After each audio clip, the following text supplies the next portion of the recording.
स्वागत करते हैं आपके अपने यूट्यूब चैनल संतोष सर अकेडमी पे। आज इस वाली वीडियो में हम लोग आपका लास्ट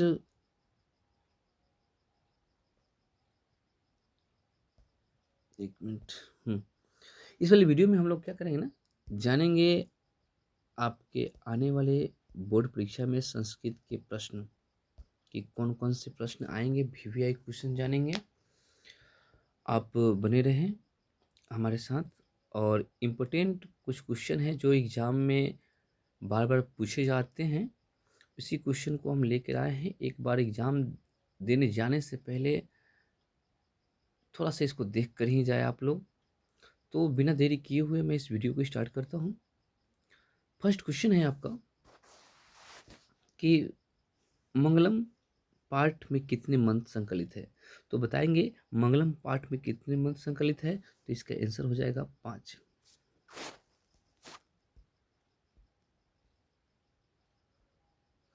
अगला प्रश्न है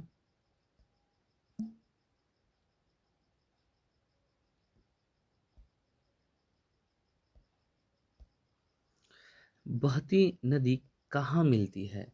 तो बहती नदी जो है ना, वो जाकर अपना नाम नाम और रूप को नाम और रूप को त्याग कर समुद्र में जाकर क्या कर जाती है, मिल जाती है। तो ऑप्शन सी होगा। क्वेश्चन नंबर देखेंगे हम लोग 3। क्वेश्चन है अणु से छोटा कौन होता है। तो अणु से जो छोटा होता है वो होता है आपका आत्मा। ऑप्शन बी हो जाएगा आत्मा। अगला प्रश्न है ब्रह्मा को प्राप्त करने के विषय में बताया गया है। तो बताइएगा कि ब्रह्मा को प्राप्त करने के विषय में किस में बताया गया है। तो ये बताया गया है आपका मुंडको उपनिषद में। किस में बताया गया है, तो मुंडको उपनिषद में इस चीज का जिक्र किया गया है। Option D.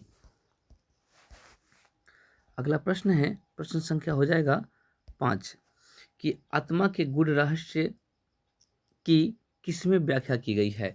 आत्मा के बारे में किसमें व्याख्या की गई है। तो आत्मा का जो रहस्य है वो आपका कठोपनिषद में इसकी व्याख्या की गई है।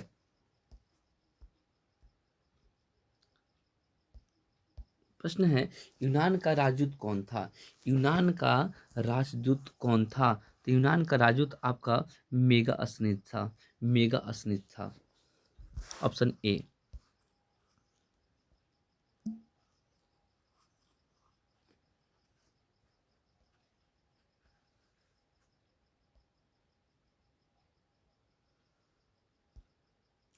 अगला प्रश्न है, प्रश्न संख्या 7 देखेंगे। नगर की पालिका देवी कौन है। नगर की पालिका देवी आपका पटन देवी हो जाएगी। पटन देवी। अगला प्रश्न है कौमुदी महोत्सव कहाँ मनाया जाता है। तो कौमुदी महोत्सव जो है वो आपका पाटलिपुत्र में मनाया जाता है। 9 नंबर क्वेश्चन है, सुपर फास्ट में देखेंगे और अपने दोस्तों के पास जितना हो सके उतना शेयर कर दीजिएगा कि ये आखिरी दिन है, आप देख लीजिए, उसके बाद तो जय ही जय है। पाटलिपुत्र का नामांतरण क्या है। तो ये आपका हो जाएगा कुसुमपुर। कुसुमपुर पहले नाम था, उसके बाद ये पाटलिपुत्र बना है।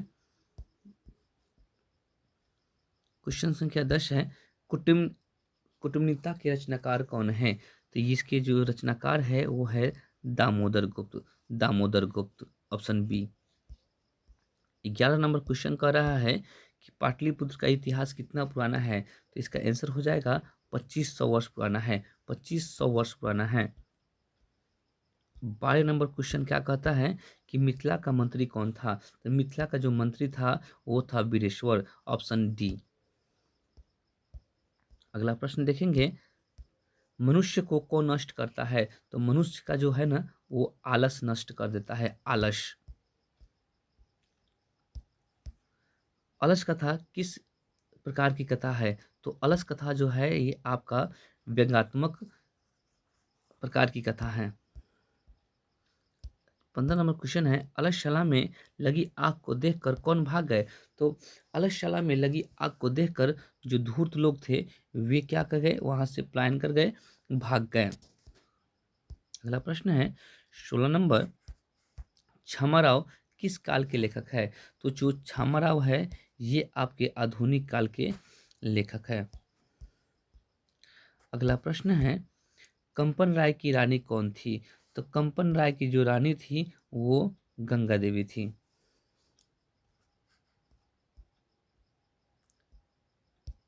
अगला प्रश्न है, इंद्राणी का वर्णन किस वेद में किया गया है? तो इंद्राणी का जो वर्णन है वो है सामवेद में किया गया है। मीरा लहरी की लेखिका कौन है? तो मीरा लहरी के जो लेखिका है वो है पंडिता छामाराव, ऑप्शन डी। अथर्ववेद में कितनी महिलाओं का वर्णन है? तो अथर्ववेद में जो है ना वो आपका 5 महिलाओं का वर्णन देखने को मिलता है। अगला प्रश्न है, अच्युत राय की रानी कौन थी? तो इनकी जो रानी थी अच्युत राय की वो है तिरुलंबा, ऑप्शन डी, तिरुलंबा। 21 नंबर क्वेश्चन क्या कहता है कि किसकी महिमा सर्वत्र गाई जाती है? तो जो भारत जो है इसकी महिमा हर जगह गाई जाती है। अगला प्रश्न है, भारत भूमि किससे सेवित है? तो भारत भूमि किससे सेवित है? सागर, पर्वत, झरना या उपयुक्त सभी में से? तो ये इसका आंसर जो है वो हो जाएगा आपका उपयुक्त सभी में से, ऑप्शन डी, ऑप्शन डी, उपयुक्त में से सभी। 24 नंबर क्वेश्चन क्या कहता है कि भारत महिमा का आधुनिक पद किसने रचा है? तो इसका जो आधुनिक पद है वो अध्यक्ष ने रचा है, ऑप्शन सी। सीमंतोनयन संस्कार किस संस्कार में गिना जाता है? तो सीमंतोनयन जो संस्कार होते हैं वे जन्म पूर्व संस्कार में गिने जाते हैं। अंत्येष्टि संस्कार कब होता है? जो अंत्येष्टि संस्कार होता है ये सबसे संस्कारों में अंतिम संस्कार को माने जाते हैं और ये सबसे अंत में होता है, मरने उपरांत, मरने के उपरांत होता है। संस्कार कितने होते हैं? तो संस्कार आपके 16 होते हैं जिसमें सबसे अंतिम है अंत्येष्टि संस्कार। विदुर नीति से संकलित पाठ का क्या नाम है? विदुर नीति जो संकलित है उसका पाठ का क्या नाम है? तो उसका पाठ का नाम है नीति श्लोका, नीति श्लोक। 28 नंबर क्वेश्चन देखें, अपयश को कौन नष्ट करता है? तो इसका आंसर हो जाएगा ऑप्शन ए, नर्मदा। नर्मदा जो है ये अपयश को खत्म कर देती है। 19 नंबर क्वेश्चन देखेंगे, 29 नंबर क्वेश्चन है, भिखन टोला किस प्रांत में है? तो इसका आंसर हो जाएगा बिहार प्रांत में, ऑप्शन ए। 30 क्वेश्चन के क्या करता है, मंदाकिनी का वर्णन रामायण के किस कांड में मिलता है? तो मंदाकिनी का वर्णन जो है रामायण के अयोध्या कांड में मिलता है, ऑप्शन बी। व्याघ्रपथिक कथा के रचनाकार कौन है? तो इसका जो रचनाकार है वे है नारायण पंडित, ऑप्शन ए। 25 नंबर क्वेश्चन क्या कहता है, क्रिया किसके बिना भार स्वरूप है? तो इसका आंसर हो जाएगा ज्ञान के बिना, ऑप्शन सी। 33 नंबर क्वेश्चन क्या कहता है कि सॉरी, वृद्ध बाघ क्या देना चाहता था? तो वृद्ध बाघ जो था वो स्वर्ण कंगन देना चाहता था, ऑप्शन बी। 34 का क्वेश्चन का आंसर हो जाएगा, कनिष्ठ दानवीरता पाठ कहाँ से लिया गया है? तो ये जो लिया गया है कर्णभार से लिया गया है, ऑप्शन बी हो जाएंगे। 35 नंबर क्वेश्चन का आंसर क्या होगा, भास के कितने नाटक है? तो भास के जो नाटक है बाबू वो है 13, ऑप्शन बी। क्वेश्चन है 36 नंबर, असहिष्णुता कौन पैदा करता है? तो ये जो होता है ये पैदा करता है बाबू द्वेष को, ऑप्शन सी। उदार चरित्र वाले क्या मानते हैं? तो उदार चरित्र वाले जो है वो सबको अपना वसुधैव कुटुंबकम मानते हैं, अपना परिवार मानते हैं। 38 नंबर क्वेश्चन क्या कहता है कि मनुष्य को कर्तव्य और अकर्तव्य का बोध कौन कराता है? तो जो शास्त्र है ये मनुष्य के कर्तव्य और अकर्तव्य दोनों का बोध कराते हैं। अगला प्रश्न है कि वेदांग कितने हैं? तो जो वेदांग हैं वे बाबू आपके होते हैं 6, और वेद जो होते हैं वे होते हैं 4। अगला प्रश्न है छंद के रचयिता कौन है? तो छंद जो है इसके रचयिता कौन है? तो छंद के रचयिता जो है वो पिंगल है, ऑप्शन सी। ज्योतिष के रचयिता कौन है? ज्योतिष के जो रचयिता है वे कौन है? तो इसके आंसर हो जाएंगे सी, लगधर। 41 नंबर क्वेश्चन का था योग दर्शन के संस्थापक कौन थे? योग दर्शन जो थे इसके संस्थापक जो थे वो कौन थे? तो ये थे पतंजलि। वैश्विक दर्शन के संस्थापक कौन थे? तो वैश्विक दर्शन के जो संस्थापक थे वे थे कनाद, ऑप्शन डी। मीमांसा दर्शन के संस्थापक कौन है?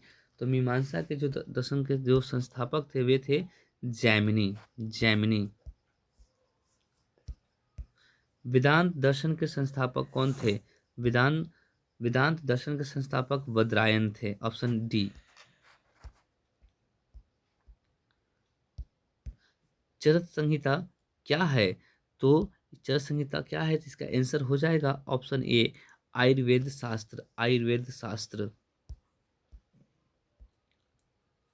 47 नंबर क्वेश्चन है राजन प्लस अडीप में कौन सा शब्द है? इसमें कौन सा शब्द बनेगा? अंगिप में राजन प्लस अंगिप से मिलकर जो बनेगा वो बनेगा आपका राजी, ऑप्शन ए। 48 नंबर क्वेश्चन क्या कहता है कि क्री प्लस अक्तुम में कौन सा पद है? तो इसका जो पद है वे बनेगा कृत्वान, ऑप्शन डी। अगला प्रश्न है इतिहास प्लस ठक से कौन सा प्रत्यय बना हुआ है? तो इसका हो जाएगा ऐतिहासिक। 50 क्वेश्चन का आंसर हो जाएगा 50 का लौकिक में कौन सा प्रत्यय है? लौकिक जो बना हुआ है इसमें जो प्रत्यय है आप जानते हैं ना, प्रत्यय शब्द के अंत में लगता है, उपसर्ग पहले लगता है, तो इसमें हो जाएगा ठक प्रत्यय। अगला प्रश्न है प्रश्न संख्या हो जाएंगे 51 मित्र प्लस तल का निश्यंत्र रूप है, यानी ये मित्र प्लस तल से मिलकर क्या बना है? तो ये हो जाएगा, इसका आंसर हो जाएगा मित्रता, बी। अगला प्रश्न है महेश्वर सूत्रों की संख्या कितनी होती है? तो महेश्वर जो सूत्र है इसकी संख्या जो है वो आपका 14 होती है, 14 होती है।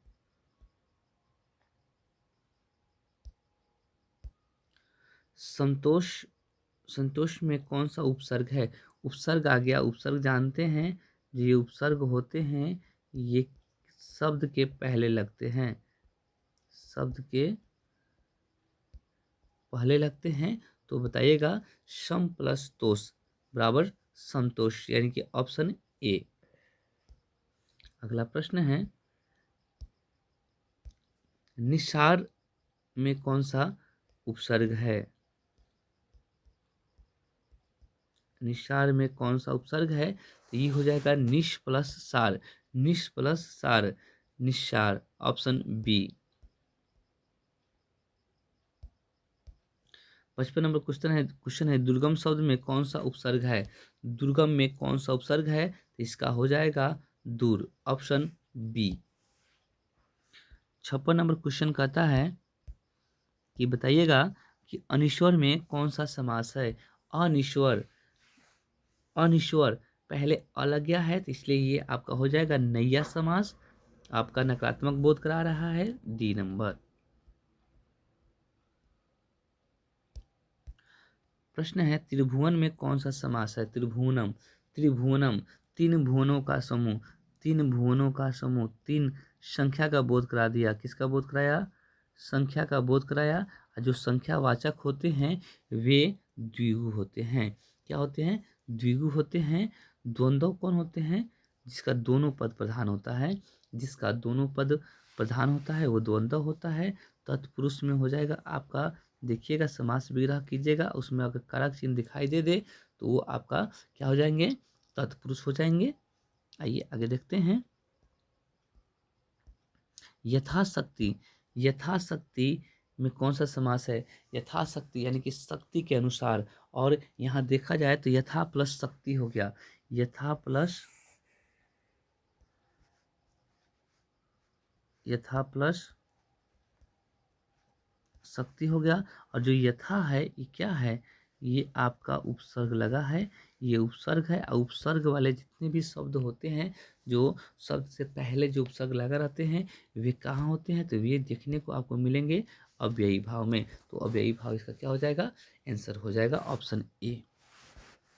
59 नंबर क्वेश्चन कहता है कि मधुर वचन में कौन सा समास है?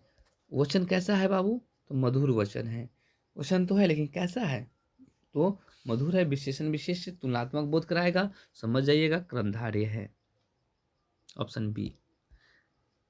आज का लास्ट क्वेश्चन होगा कि व्याप्त में कौन संधि विच्छेद है? तो व्याप्त का जो संधि विच्छेद हो जाएगा वो हो जाएगा बी प्लस याप्त, बी प्लस आप्त, व्याप्त। ऑप्शन डी, बी प्लस आप्त। और फिर मिलते हैं, ये इंपॉर्टेंट क्वेश्चन था जो कि एग्जाम की दृष्टि से बहुत ही बेहतरीन था। फिर मिलते हैं अगले वीडियो में। बहुत बहुत धन्यवाद। जय हिंद।